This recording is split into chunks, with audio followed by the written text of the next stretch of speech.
Today we will talk about the molecule carbon monoxide. Carbon monoxide is composed of a carbon triple bonded to a single oxygen. This is a dangerous molecule because it is highly poisonous, flammable, colorless, and also odorless.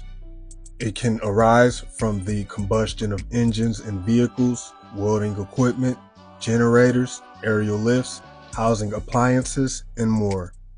Exposure of 800 parts per million can become more fatal within minutes.